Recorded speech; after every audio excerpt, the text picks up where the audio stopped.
ఈరోజు సెషన్లో మనం ఎక్స్టెన్షన్ మెథడ్స్ గురించి తెలుసుకుందాం.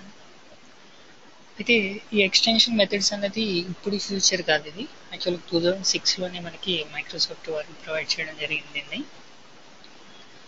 సో దీంతో ఎలా వర్క్ చేయొచ్చు అనేది తెలుసుకునే ముందు ఇక్కడ నేను మీకు కొన్ని ఎగ్జాంపుల్ చూపిస్తున్నాను. చూడండి, లిస్ట్ ఆబ్జెక్ట్ న్యూ అరే లిస్ట్. మీరు ఏదైనా ఒక ప్రీ డిఫైన్ దానికి ఆబ్జెక్ట్ క్రియేట్ చేసి when you access object dot, ఇవన్నీ మీకు తెలిసినటువంటి మెథడ్స్, ఇవి యాడ్, ఇన్సెట్, రిమూవ్, ఇన్వర్ట్, ఇవన్నీ కూడా. అయితే వాటితో పాటు మీకు ఇక్కడ కొన్ని ఎక్స్టెన్షన్ మెథడ్స్ కూడా ఉంటాయి. చూడండి, ఇక్కడ క్లియర్గా ఇంటిమేట్ చేస్తుంది మనకి ఎక్స్టెన్షన్ మెథడ్. అలాగే ఇది కూడా extension method.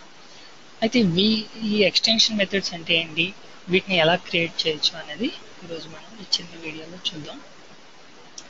First of all అసలు ఎక్స్టెన్షన్ మెథడ్స్ ఎందుకు అంటే, the main reason is already implement చేసేస్తున్నటువంటి మెథడ్స్ని వాటి బిహేవియర్ డిస్టర్బ్ చేయకుండా, వాటి ఇంప్లిమెంటేషన్ రీమాడిఫై చేయకుండా, వాటికి మనం ఎడిషనల్గా ఎక్స్టెండ్ చేయడానికి ఈ ఎక్స్టెన్షన్ మెథడ్స్ అనేవి మనకి ఉపయోగపడతాయి.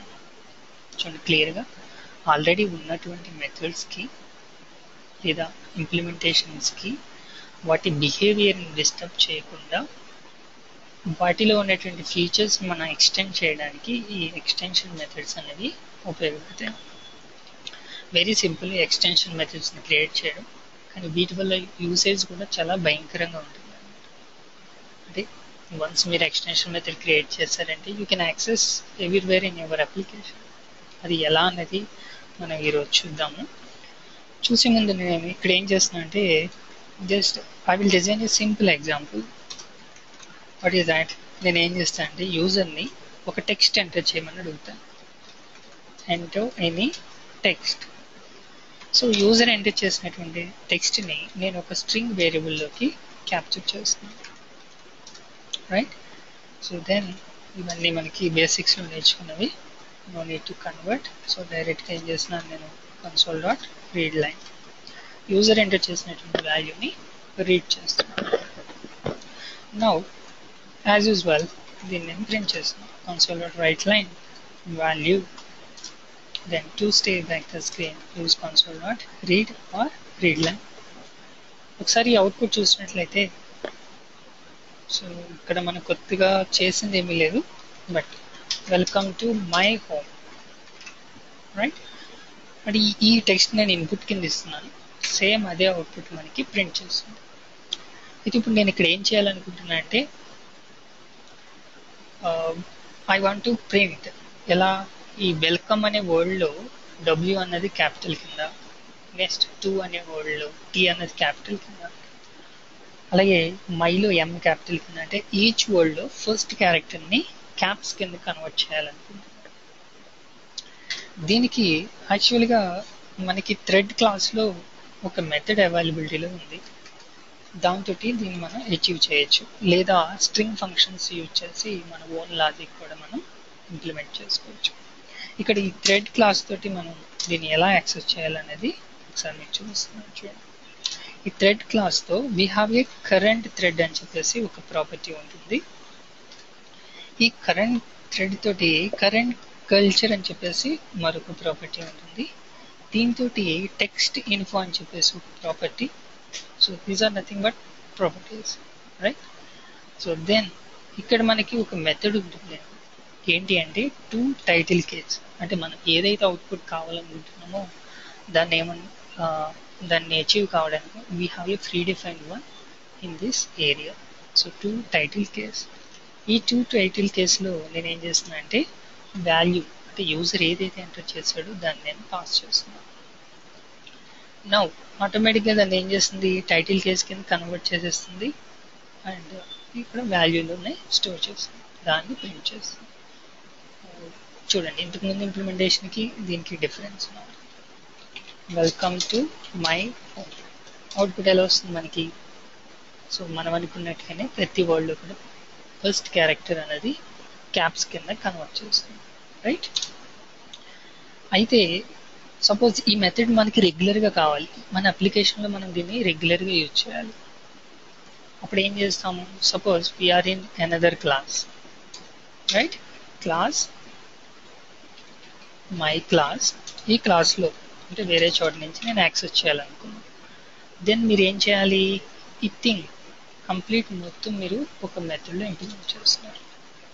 Public wide display. సో ఇవన్నీ కూడా నార్మల్ థింగ్సే. ఇప్పుడు సేమ్ అదే మెథడ్ మీరు కాల్ చేయాలంటే ఫస్ట్ ఏం చేయాలి, వీ నీడ్ ఏ మెథడ్. ఎందుకంటే out side the method we cannot do any statements. So wide call అని చెప్పేసి ఒక మెథడ్ తీసుకుంటాం. సో నా ఫస్ట్ థింగ్ ఏం చేయాలి, ఆ మెథడ్ యాక్సెస్ చేయాలంటే either that should be A static class కాదు, ఎందుకంటే స్టాటిక్ క్లాస్ లేదా స్టాటిక్ మెథడ్ అయినట్లయితే డైరెక్ట్గా వీ కెన్ యాక్సెస్. సో రెండు కానప్పుడు ఏం చేయాలి, ఫస్ట్ ఆ క్లాస్కి ఆబ్జెక్ట్ క్రియేట్ చేయాలి. So I'm creating an object, program object equal to new program. Now object dot అని చెప్పేసి అక్కడ ఉన్నటువంటి డిస్ప్లే మెథడ్ని కాల్ చేస్తున్నాను. నౌ ఈ మై క్లాస్ నుంచి మీరు అంటే ఎప్పుడైతే ఈ మెథడ్ను యూజ్ చేయాలనుకున్నారో ప్రతిసారి ఆబ్జెక్ట్ క్రియేట్ చేయవలసి వస్తుంది, దాన్ని మీరు కాల్ చేయవలసి వస్తుంది.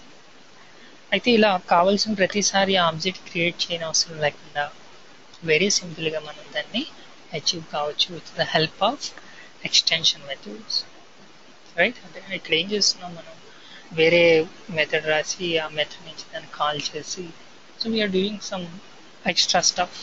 అదంతా లేకుండా సింపుల్గా మనం ఈ ఎక్స్టెన్షన్ మెథడ్స్ తోటి మంచి ప్రొసీజర్ వైజ్గా మనం అచీవ్ చేయొచ్చు. అది ఎలా అంటే ఫస్ట్ మన ఎక్స్టెన్షన్ మెథడ్స్ గురించి తెలుసుకోవాలి. First of all extension method మనం ఎక్కడైతే క్రియేట్ చేయాలనుకుంటున్నామో ఆ క్లాస్ కంపల్సరీగా స్టాటిక్ క్లాస్ అయి ఉండాలి.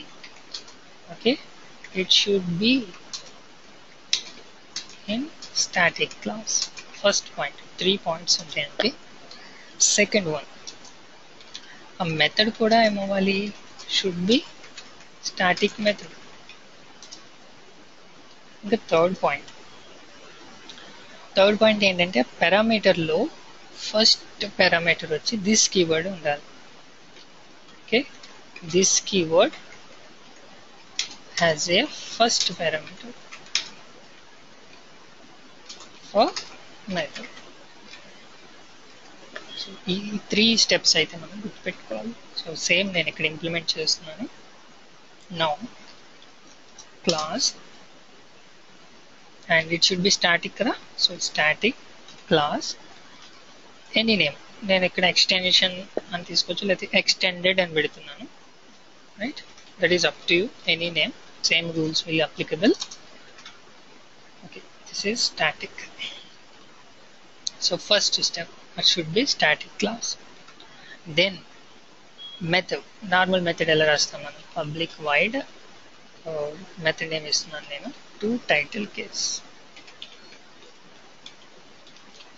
అయితే మనం చెప్పుకున్న దాని ప్రకారం method should be static, so static ఇస్తున్నాను. Now I want to return the value here, కాబట్టి void ప్లస్ ఏం చేస్తున్నాను నేను, string అని పెడుతున్నాను. ఓకే, అంటే మన సెకండ్ స్టెప్. థర్డ్ స్టెప్ వచ్చేటప్పటికి ఏంటి, దిస్ కీవర్డ్ అన్నది ఫస్ట్ పారామీటర్ కింద వాడాలి. సో నేను ఇక్కడ ఏం చేస్తాను అంటే దిస్ కీవర్డ్. మీకు పారామీటర్స్ ఏమీ అవసరం లేదనుకోండి, just leave as it is.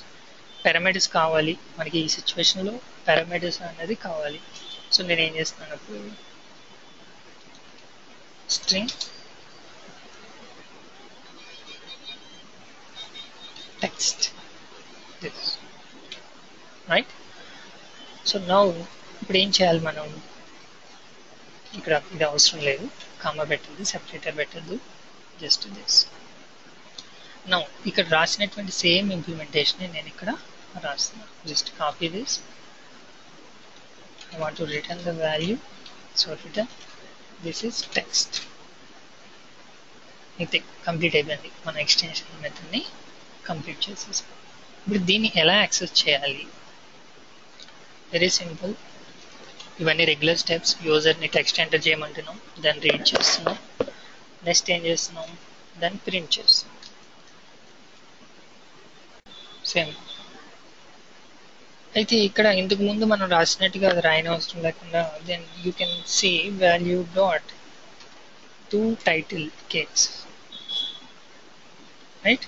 అంటే అక్కడ రాసినటువంటి ఆ మెథడ్ మనం డైరెక్ట్గా we can access with any string variable. ఎందుకు అంటే ఇక్కడ మనం parameter we took as a string తీసుకున్నారు కాబట్టి ఇది స్ట్రింగ్ వేరియబుల్స్ మాత్రమే కనిపిస్తుంది. అంటే మీరు ఇనిషియల్గా సపోజ్ ఇంట్ ఐ అని చెప్పేసి డిక్లేర్ చేసి ఇంట్ ఐ ఈక్వల్ టు 10 అని తీసుకుంటున్నాను. నో మనకి ఐ డాట్ మనకి కనిపించదు ఇక్కడ, ఎందుకంటే this is the type of string type. ఒకవేళ సపోజ్ మీకు ఇంటిజర్ కావాలనుకోండి, అప్పుడు ఏం చేస్తారంటే you need to write another method. అప్పుడు ఇక్కడ టైప్ ఏం పాస్ చేయాలంటే ఇంటిజర్ పాస్ చేయాలి.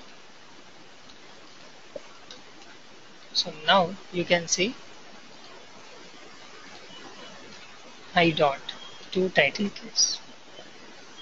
అలా మీరు ఆటోమేటిక్గా అక్కడ డిఫైన్ చేసినటువంటి ఆ డేటా టైప్ మీద డిపెండ్స్ అయ్యి అది ఆటోమేటిక్గా అప్లికబుల్ అవుతుంది.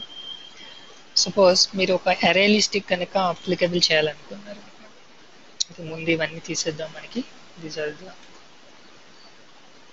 అనవసరం అండి మనకి. So this is the simple example. No ఇప్పుడు ఏం చేస్తున్నా అంటే ఒక అరే లిస్ట్కి నేను ఇక్కడ డిఫైన్ చేస్తున్నాను. Very simple, what ever it may be. మీరు ఏం చేస్తారంటే ఇక్కడ టైప్ని పాస్ చేయాలి, అరే లిస్ట్. సో మీరు ఏదైనా ఒక అరే లిస్ట్కి ఆబ్జెక్ట్ క్రియేట్ చేశారనుకోండి, అరే list object equal to new అరే లిస్ట్. సో ఆ ఆబ్జెక్ట్ తోటి you can access this one to title case, right. అలా మీ యూసేజ్ని బట్టి ఆ టైప్ని మీరు డిక్లేర్ చేసుకుని ఆ మెథడ్ని మీరు రెగ్యులర్గా మీ application throughout your application you can access. So first thing, extension methods ఎందుకు అంటే ఎగ్జిస్టింగ్ ఉన్న వాటిని డిస్టర్బ్ చేయకుండా వాటికి ఎక్స్ట్రా ఫెసిలిటీస్ కల్పించడానికి ఎక్స్టెన్షన్ మెథడ్స్ అనేవి ఉపయోగపడతాయి. ఇది మనకి 2006 అంటే వర్షన్ 3.0లో ఇంట్రడ్యూస్ చేయడం జరిగింది. తర్వాత 3 పాయింట్స్ గుర్తుపెట్టుకోవాలి మనం. ఫస్ట్ థింగ్ వచ్చి ఎక్స్టెన్షన్ మెథడ్స్ కంపల్సరీగా స్టాటిక్ క్లాస్లో ఉండాలి. రెండవది ఎక్స్టెన్షన్ మెథడ్స్ కంపల్సరీగా స్టాటిక్ మెథడ్స్ అయి ఉండాలి. మూడవది ఫస్ట్ పారామీటర్ ఖచ్చితంగా దిస్ అయి ఉండాలి. These are the 3 points you need to remember. ఇంకా ఇంప్లిమెంటేషన్ అనేది మీ ఇష్టం, మీకు ఎలా కావాలంటే అలా చేసుకోవాలి. ఇక్కడ మనం తీసుకున్న ఎగ్జాంపుల్లో this is the implementation, right. ఈ విధంగా ఎక్స్టెన్షన్ మెథడ్స్ని మీరు చాలా సింపుల్గా క్రియేట్ చేసుకోవచ్చు.